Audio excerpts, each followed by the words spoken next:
You know what's been catching my attention lately? XRP has been absolutely crushing it compared to Bitcoin and even Ethereum this cycle. And wow, has that stirred up some serious anger in the crypto world. Most of the hate seems to be coming from the Bitcoin maximalists. This whole thing takes me back to 2021, 2020, and even earlier cycles. Look, XRP has been getting hate for years. It's honestly nothing new at this point. But lately, man, it feels like someone poured gasoline on the fire. Remember when that lawsuit dropped? Vitalik was all over Twitter going off about how the SEC was finally coming for XRP, calling it garbage and whatever else. I genuinely don't get what XRP did to these people. I have no clue what kind of pain XRP or Ripple caused the Bitcoin and Ethereum crowds, but they seriously despise it for what seems like no good reason. Or maybe, and hear me out, there actually is a reason. Maybe XRP is a massive threat because it's already beaten Bitcoin this cycle. It's crushed Ethereum too. And we're not talking small margins here. Ethereum's sitting pretty at around 100% gains, about 63.5% over the past year. But XRP, we're talking 400% plus gains. And at one point, it hit 500% in a single year. If I'm being completely honest, I'd probably be worried about XRP too if I was an Ethereum maximalist. Why? The network is like 10 times more efficient, actually way more than that when you really think about it. Check out what XRP Mickle just dropped.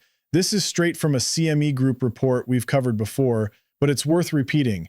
XRP is 400 to 500 times faster than Bitcoin and 30 to 40 times faster than Ethereum. CME Group literally calls XRP financial infrastructure. These guys know their stuff. They totally get what's happening here. So picture this. If I'm a Bitcoin or Ethereum maximalist watching all these moves in the US crypto space, seeing enterprises jumping on board, companies getting involved, and now the government backing this whole technology for payments and tokenization, I'd be getting pretty nervous. Don't get me wrong, Ethereum's still killing it. It's got tons of adoption with tokenization, stablecoins, all that good stuff. But here's the million-dollar question. For how long? I've been talking about this over and over again. Honestly, I think Ethereum is sitting on a ticking time bomb. I really believe we're going to see adoption start slowing down, usage dropping off, and its dominance getting eaten up by these super efficient networks. XRP Ledger being a perfect example.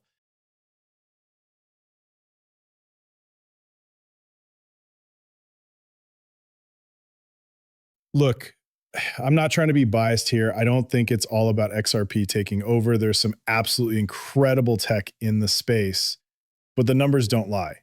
XRP and XRPL are literally tens to hundreds of times more efficient than Bitcoin and Ethereum. That's exactly what's got these maximalist crowds absolutely terrified. But here's where it gets really wild. This takes us back to the whole original game plan. Ripple has always been going after the big institutional players and banks. XRP got labeled as the banker's coin, and people absolutely roasted it for that back in 2017 and 2018. Fast forward to today, and these same Bitcoin maximalists are celebrating when Michael Saylor drops massive amounts on Bitcoin or when BlackRock pushes Bitcoin ETFs. Think about how crazy that is. We got completely ridiculed for XRP being part of a plan to make banks more efficient, to streamline finance. Ripple working with big banks? Oh no, that goes against crypto's original vision. But now these same people are cheering when the exact same institutional players jump into Bitcoin. The hypocrisy is just mind-blowing. And suddenly BlackRock jumps behind Bitcoin, big banks get on board, and everyone's celebrating. It makes absolutely zero sense whatsoever. And here's the thing about this whole original vision of crypto. You know, Bitcoin being this massive escape from the traditional system and big banks. Well, guess what? Bitcoin wasn't created by some rogue developer sitting in their basement wanting to watch traditional finance crash and burn. Nope. Bitcoin was actually created as this huge experiment to test how successful this whole thing could become. And look, I've always said this. I genuinely think the government had their hands in it from the beginning. And honestly, I think big banks were part of this whole journey right from the start. I've been saying this for a while now. When you really think about crypto today, everything's completely transparent. Everything's on chain. You can literally track transactions just by looking at wallet IDs. This isn't some escape from traditional finance. It's not even anonymous. I think over time, all those arguments about, oh, crypto was meant for this, or it was originally designed for that, they've all just crashed and burned completely. So when these maximalists come at us with their arguments today, it's honestly just ridiculous at this. He's asking, as the world races to acquire as much Bitcoin as possible, leveraging debt and public equity markets, why would the XRP founders continue to sell? This is all because Chris Larson sold $200 million worth of XRP back in July over 10 days. And of course, he's calling it exit liquidity, classic Bitcoin maxi move. But here are the actual facts from Crypto Arsenal that'll blow your mind. Galaxy just sold 80,000 Bitcoin for some insider whale client. That's 0.4% of the circulating supply. Meanwhile, Chris Larson moved 117.5 million XRP to exchanges, which is only 0.2% of circulating supply. But guess what you hear about? Only the XRP sale. Nobody's talking about those 80,000 Bitcoin getting dumped. Nope, radio silence on that one. It's all, oh my God, XRP is being sold. This is exactly what drives me crazy. XRP always becomes the distraction from whatever Bitcoin and Bitcoiners are actually doing. They just use XRP as their favorite scapegoat every single time. It's absolutely wild to me how obvious this pattern is. And here's another thing. They get so incredibly mad whenever anything positive happens with XRP. Like when USA Today posted that article about how XRP is the smartest cryptocurrency to buy with $500 right now. Sure, people were saying, oh, it's just an ad or whatever. But honestly, it doesn't matter what it is. The fact that it got posted at all is what counts. And suddenly all these people are losing their minds, like Laura Shin, who's another Bitcoin maximalist. She's getting all worked up because Brad Garlinghouse didn't want to come on her show. Actually, Matt Hamilton, who used to work at Ripple, called her out perfectly. He said something like, come on, Laura, it's been nearly a decade now. You can stop being hurt that Brad didn't want to come on your show. She's literally upset that USA Today posted about XRP being the smartest buy. But honestly, it makes total sense to me. XRP has been crushing both Bitcoin and Ethereum this entire cycle, and I think it's going to keep doing exactly that. Speaking of which, we just heard from Caitlin Long.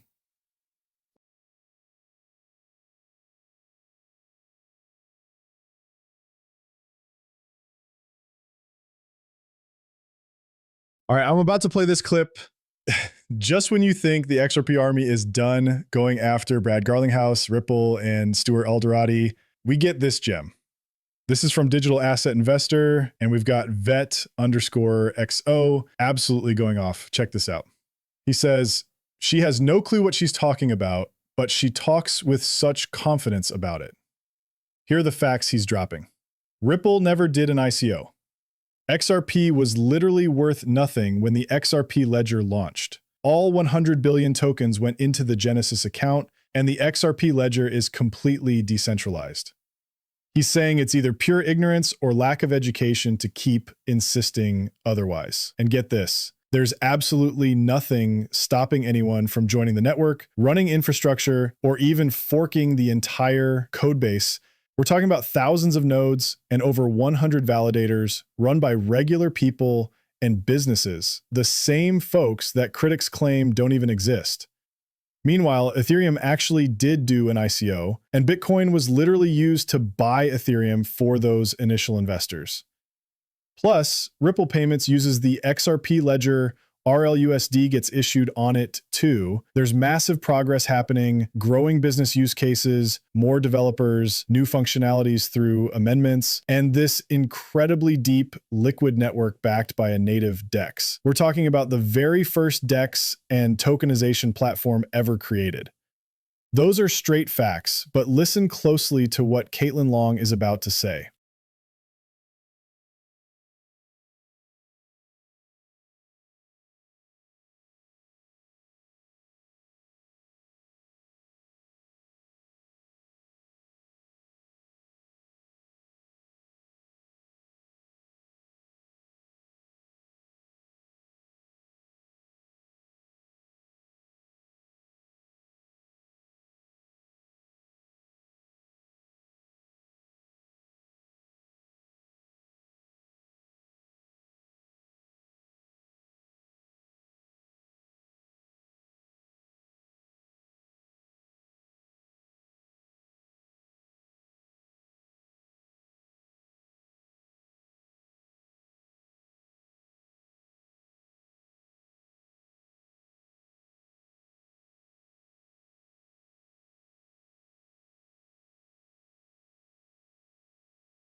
Tether, and it looks like Ripple. The Ripple network has been blessed for a variety of reasons. If you're happy to push back on me about that, I'm just reading what I see. So I'm not. I bring it up, and everybody's like, "You're shilling for Ripple again." I'm not shilling for anything, folks. I don't mind that. I think it overstates how important that network is. Part of the problem is the banks have always been suspicious of it, right? Because it is a centralized network, and the tokenomics are backwards, right? So one of the step back in creating these tokenization platforms, the people who extracted money up front are never going to be trusted, because everybody's going to look and think that anything that they do is an exit scam to try to dump on retail. Okay, the most effective tokenization platforms are the ones where there was no money up front or very little money up front, and that's Bitcoin and Ethereum. So it's really that simple. I don't think you're ever going to get the trust because of all that money that got raised up front. That was the first of the ICOs in their case. And that's, I mean, they've been at this longer than almost anybody else, and they haven't made a lot of progress. And now what did they try to do? Instead of trying to sell that into the banking industry, they're getting their own regulated financial institutions and trying to issue a stable coin. So that's kind of, in some ways, an admission that the base layer blockchain didn't get the adoption that they were looking for. Now, I will also say the Biden administration was a big part of that, right? By forcing it offshore and saying, you can't, basically, this is the SEC, Gary Gensler, trying to use that because it was the obvious case, since it was the first ICO, to say that was an illegal securities offering, right? And going after them. And that hamstrung them. It didn't hurt Ripple as much as the Fed hurt us, right? Everybody who was targeted by the Biden administration was hurt to varying degrees. So, but I'm acknowledging that for the XRP army that's going to come after me for saying something I think rational about it, that it's not going to take over. It's not. If it were going to take over, it would have taken over a long time ago. And now they've actually pivoted to issuing US dollar stablecoins on the network, which kind of tells you that they understand that the base layer network is not going to become the base layer of replacing SWIFT. And part of it is because of those tokenomics. But that said, I mean, I think part of the reason Ethereum is running, the price has run a lot, is because when the U.S. Treasury decides which permissionless network it's going to tokenize T-bills on, and by the way, they've, of course, not announced this. I'm speculating based on something that I heard. This is coming.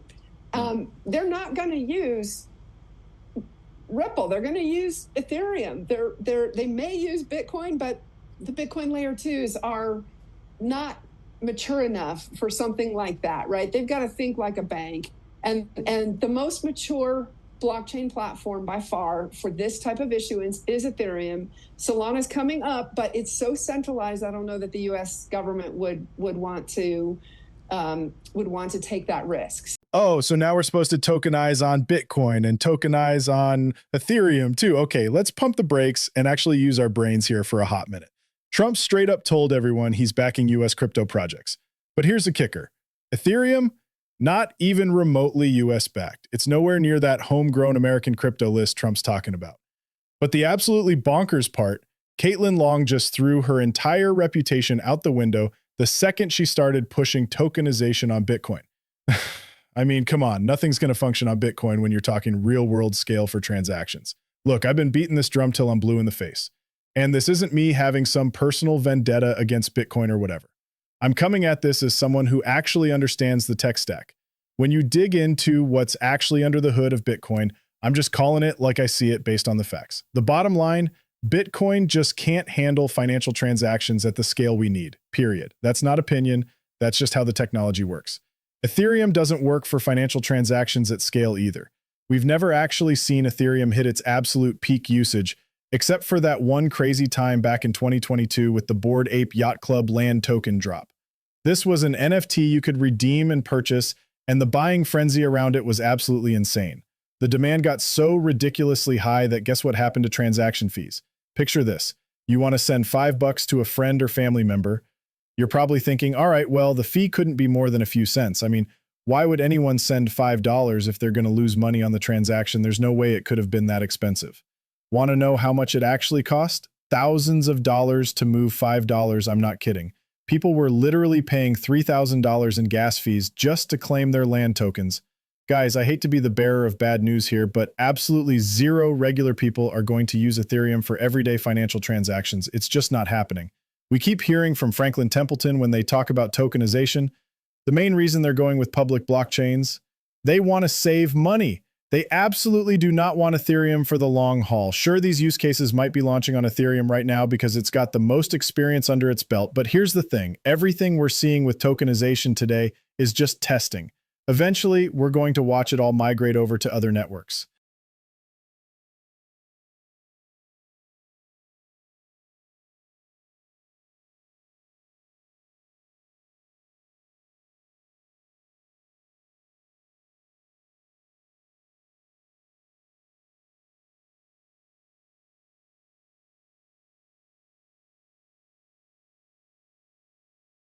We're already starting to see this happen. Look at Hedera's adoption. Tons of projects have been jumping ship from Ethereum over to Hedera and other super efficient networks.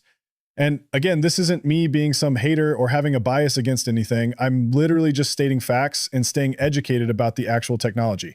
These people like Caitlin Long and all these maximalists in this space, I honestly don't know if they think regular folks just don't do their homework.